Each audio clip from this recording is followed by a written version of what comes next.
2 weeks after the NCAA handed down its punishments to Syracuse University and basketball coach Jim Boeheim, the long-awaited question has been answered. After years of speculation, we now know when the end of Boeheim's nearly 40-year tenure with the Orange will be. It is your top story tonight. The university released a statement today saying that Coach Boeheim will retire in 3 years to bring certainty to the team and the program in the coming years. Also included in the statement, Dr. Daryl Gross stepped down from his 10-year position as director of athletics today and will remain with the school in a marketing position. Of Boeheim, the school's chancellor says, quote, Coach Jim Boeheim has been a mainstay at Syracuse University for more than 1/3 of our entire 144-year history. He enrolled as a student here in 1962 and never left. Among the many roles he held at Syracuse are student athlete, graduate assistant, teacher, assistant coach, head coach, community stalwart, philanthropist, U.S. Olympian coach, and Hall of Famer. In these roles, he has been the embodiment of Orange pride, end quote. Now joining us now, sports director Mike Levin to talk about the eventual retirement of Coach Jim Boeheim. Mike, what did you find out today?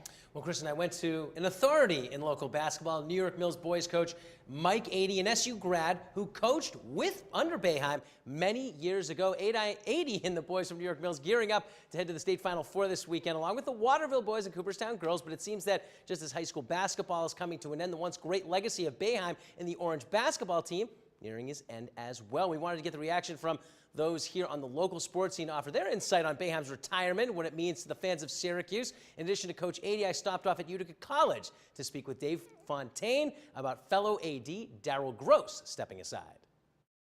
Well, there's a lot of things to keep up with, and there's a lot of people in place to hopefully guide you in the right direction. And the NCAA is there for questions. They're always available if you have any questions, concerns, if there's any gray area or you're not sure.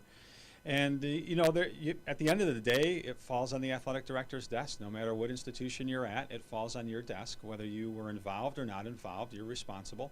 That's the nature of the beast. Everybody knows that, and that's the way it is. And you move from there. But it's hopefully you have some people in place that can give you good guidance when it comes to compliance, and you get the support that you need from those above you. They named an interim, Pete Sala, as their director. He's a longtime SU employee and a facilities guy there. Had a chance to meet him during the Frozen Dome Classic, and certainly can lead that ship as they need it. And then they'll do a search and find the right person. I'm surprised that he really came out and said he was going to do it. He's kind of like me in some ways.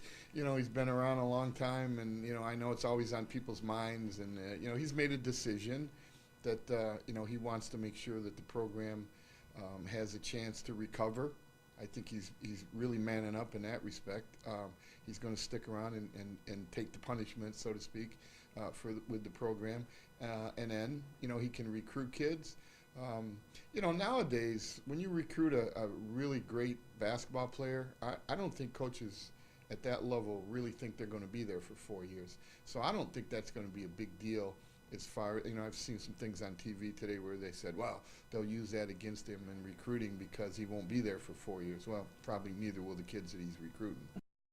Now we'll have more on the local reaction to Coach Boeheim's eventual retirement coming up at 6, where I will be talking about whether people think Coach Boeheim's decision was his own or whether the school said, this is it, Coach. And Kristen, I am curious to hear what you think. I will give you an hour to think about it. Well, I do think the timing is a little suspect, but we'll talk more about it tonight on News Channel 2 at 6. Mike, thank you.